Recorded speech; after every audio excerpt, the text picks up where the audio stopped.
Что Юля попадет в такую ситуацию, она и представить себе не могла. Когда 3 года назад она выходила замуж за Андрея, она, конечно, знала, что у него есть дочка от первого брака, но та жила со свекровью и неудобств не доставляла, а своих детей Юля пока не планировала. Сегодня же мир перевернулся. Утром Андрей заявил, что теперь дочка будет жить с ними. «Юль, ситуация непростая, но ты же знаешь, что сказал маме врач. Прогрессирующая деменция. Может, она завтра вообще нас всех узнавать перестанет. И что теперь? Аленке просто опасно находиться у мамы. И потом, у нее же есть отец, то есть я», взывал к чувствам муж. Но Юля и слушать не хотела. С Андреем они жили в ее добрачной квартире. 2 комнат вполне хватало, чтобы с комфортом расположиться 2 взрослым людям. Теперь, видимо, ей нужно было потесниться и выделить полквартиры абсолютно чужому подростку. Если учесть, что дети вообще ее раздражали, и она относила к себя к категории child-free, мириться с этим было непросто. Ко всему прочему, Андрей регулярно уезжал на заработки и дома отсутствовал неделями. Получается, Юле нужно будет кормить, поить, развлекать чужого ребенка на свои кровные деньги. И это вообще не входило ни в какие рамки. Молчать Юля не умела и сразу же высказала все свои претензии мужу. «Может, разменяем квартиру, тогда на побольше?» – предложил Андрей и тут же прикусил язык. Ему кредиты не давали из-за плохой кредитной истории, и потому эта идея была не самой лучшей, но Юлю уже было не остановить. «Шутишь? Продать квартиру и мне же взять кредит, чтобы твоей спиногрызке было где жить?» Завопила Юля, швырнув на пол кружку с недопитым чаем. «А мамаша ее где? Пусть она участвует в жизни дочери. Дочки вообще должны с мамами жить, а не с папами и их женами. Неизвестно еще, кто ее настоящий отец». Андрей сжал зубы так, что они заскрипели. Юля замерла. Обычно Андрей уступал в ссорах, но сегодня все было не так. «Алена будет жить со мной», — твердо сказал он. «Если она тебе так мешает, тогда предлагаю развестись. Девчонка и так натерпелась, пока ее мать дальнобойщиков обслуживала. Я, в конце концов, отец, и бросать ее не собираюсь». Хлопнувшая дверь вывела Юлю из оцепенения.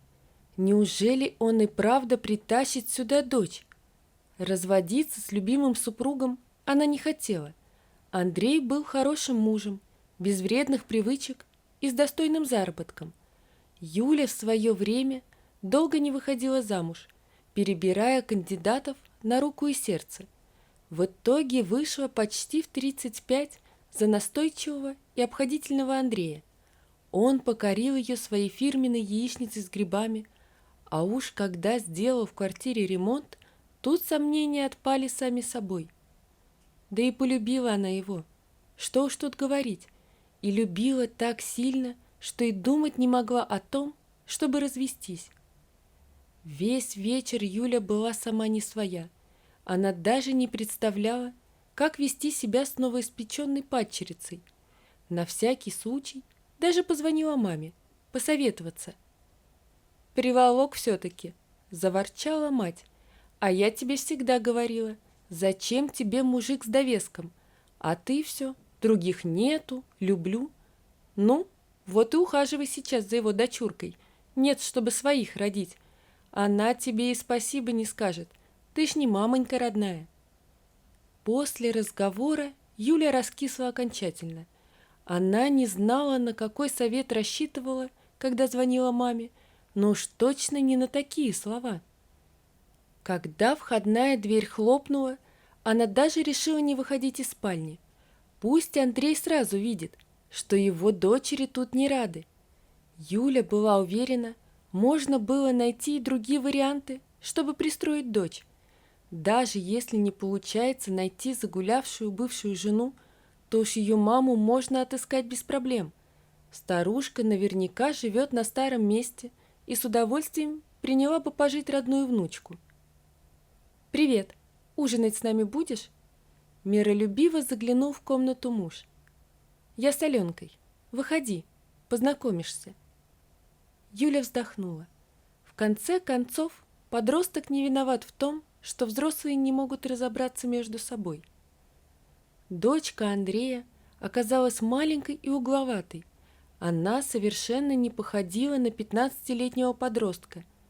Девочка смущенно сидела на стуле в углу кухни и сжимала в руках спортивную сумку со своими вещами.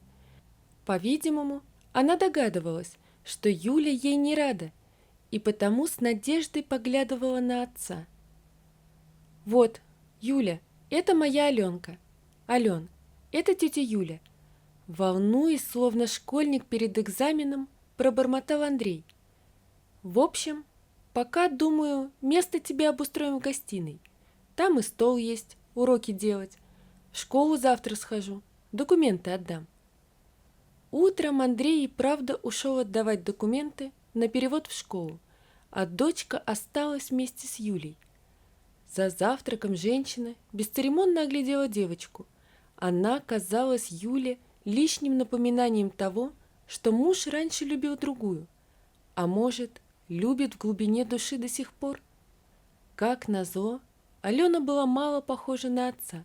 Белокурые волосы, курносый нос и ямочки на щеках. Похоже, первая жена Андрея была красоткой. «Папа сказал, чтобы я попросила полку в шкафу у вас. Мне бы вещи куда-то сложить». «Вот папа сказал, пусть и выделяет полку», — резко ответила Юля. «У меня свободных мест нет. И потом, я надеюсь, ты все-таки будешь жить с матерью, а не с нами». «Мама умерла», — тихо ответила девочка. 40 дней на той неделе было. Юля скривилась. А бабушка, материна мать, ей не терпелось выпроводить девочку к каким-нибудь родственникам. «Баба Тося? Так она же в доме престарелых, последние пару лет живет. Мы с бабой Ниной даже ездили к ней туда пару раз». Бесхитростно поделилась Алена. «Только баба Тося сильно болеет. Последний раз вообще на коляске ее привезла медсестра, чтобы повидались». Юля с трудом подавила вздох разочарования. Похоже, эта девица здесь и правда надолго, если из ближайших родственников у нее остался только отец. «Тетя Юль, вы не расстраивайтесь. Я только до каникул поживу, а потом к бабушкиной сестре поеду, в Карелию. Папа сказал, вы переживаете, что я буду мешать, но я не буду, честное слово», — затараторила девочка. «Я пол могу мыть, посуду, окна чистить. Меня бабушка всему научила. Говорила, пригодится, если буду с мачехой жить».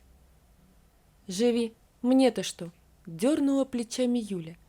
Внезапно ей стало стыдно за то, что она сходу начала нападать на девчонку, а словом «мачеха» резануло слух.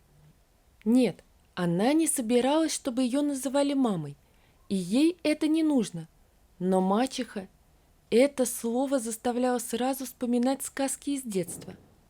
Она отвернулась к плите и самозабвенно, будто бы на кухне больше никого не было, принялась готовить обед.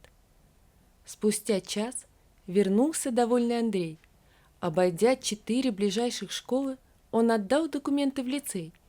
Правда, только документами дело не обошлось. Пришлось подбросить директору немного на шторы и покраску пола. Зато лицей восторженно делился он впечатлениями. В кадетский класс устроил, можно сказать, по блату. Надо будет за выходные форму купить и по мелочи там, список вот дали. Юля хмуро посмотрела на мужа. Неужели он и правда решил устроить дочку в самую дорогую школу, где учатся только мажоры? «И да, Юль, меня вызывают в рейс», — продолжил, как ни в чем не бывало, выкладывать новости Андрей. «Завтра уезжаю. Сможешь помочь Аленке с формой? Деньги я оставлю». «Как уезжаешь? А я?» — удивленно подняла глаза Юля. «Пап, не уезжай!» Неожиданно заныла Алена. Ей совершенно не хотелось оставаться с малознакомой теткой один на один. Но сделать было ничего нельзя. И утром, расцеловав своих прекрасных дам в обе щеки, Андрей укатил в рейс. Сначала Юля вообще ничего не хотела делать для Алены, но потом вспомнила, что она обещала мужу позаботиться о дочке. Поэтому, стиснув зубы, она отправилась сначала в швейную мастерскую, а затем в книжный магазин. Первый же школьный день Алены прошел не как надо. Это было видно потому, что из школы девочка вернулась в слезах. И хотя она старалась не показывать Юле своих переживаний, та все увидела сама. «Что-то случилось? Можно мне в другую школу перевестись?» Шмыгая носом, спросила Алена. «Отец сказал, это лучшее», — пожала плечами Юля. «А что случилось-то?» Алену словно прорвало. Она рассказывала, что в старой школе ее постоянно травили от того, что у нее нет модного телефона и красивой одежды. И в новой школе это продолжилось с первого дня. Заводилы класса сразу определили, что Алена не из самой богатой семьи, и тут же принялись нападать на девчонку. Даже отобрали портфель и все это сняли на видео. Бабушка никогда не заступалась за Алену, а сейчас и отец уехал. Слушая рассказ, Юля неожиданно поняла, насколько Алена похожа на нее саму, только много лет назад. Тогда, в лихие 90-е, она тоже была в классе девочкой для битья. Не понаслышке Юля знала, как могут быть жестокие подростки. Все внутри нее закипело. Юля терпеть не могла несправедливость, несмотря на то, что эта девочка нагло ворвалась в ее размеренную жизнь, она решила это так не оставлять. «Так, собирайся, мы идем в школу», — поднимаясь с дивана, заявила Юля. «Зачем?» — испугалась Алена. «Пошли, надо проучить этих задир». Спустя полчаса Юля уже сидела в кабинете директора и методично рассказывала о своих правах, об обязанностях директора и о буллинге в стенах школы. Благо, что нужные слова Юля могла подбирать ловко. Несколько лет работы в прокуратуре научили ее разговаривать с людьми правильным тоном. «Мало того, что у вас тут поборы, так еще и травля подростков. Может, мне обратиться в СМИ или лучше сразу в органы? Почему у вас в школе оценивают учеников не по знаниям, а по внешнему виду?» Допрашивала Юля директрису. Да, этот разговор больше походил именно на допрос. В ответ та пообещала все немедленно уладить с подростками, а Алену взять под свою личную опеку. Из школы Юля выходила с высоко поднятой головой. Рядом семенила удивленная Аленка. Впервые в жизни за нее кто-то заступился, и этим кем-то оказалась абсолютно чужая тетка. Ей хотелось обнять эту хмурую женщину и расплакаться от счастья, но она сдержалась. «А сейчас поехали по магазинам. Надо развеяться после такого стресса», — неожиданно для себя предложила Юля. «Купим тебе одежды новой, а то, правда, какая-то ты немодная». Прошла неделя. Андрей звонил домой редко и старался поговорить быстро. Да и Юле тоже было некогда долго с ним разговаривать. Хотя ему было непонятно, чем она таким занималась, но расспрашивать не стал. Помнил ее выражение лица перед отъездом. Вернувшись из рейса, он открывал дверь в собственную квартиру с некоторой опаской. Как там его девушки прожили без него почти неделю? Но картина, представшая перед его глазами, оказалась весьма неожиданной. За столом сидела улыбающаяся Юля, а Аленка, вскочив с места, метнулась к нему и теперь тянула за руку к столу, похвастаться. «Папа, папа, мы вместе с тетей Юлей твой грузовик почти собрали. Посмотри». На столе красовалась почти собранная головоломка, пазл, изображавшая огромный грузовик на фоне гор. Вечером, после ужина, все разошлись по своим комнатам. «Андрей», тихо и с какой-то опаской, Юля начала разговор. Он повернулся. Неужели все, что он видел своими глазами, это представление, и сейчас Юля начнет опять разговор о том, что Аленке здесь не место? А Юля продолжила. «Как ты думаешь, нам еще не совсем поздно, чтобы задуматься о ребенке?» Он обнял жену и расцеловал. Прошло 2 года. По парку гуляла семья и весело общались. Алена преобразилась в любви и заботе. Они с Юлей обсуждали новинки в моде. А Андрей катил коляску, в которой посапывал 6-месячный Петя, и только счастливо улыбался. Вот такая история, друзья. Напишите, пожалуйста, что вы думаете об этой истории. Не забудьте подписаться на канал и поставить лайк. Всего вам доброго. До свидания.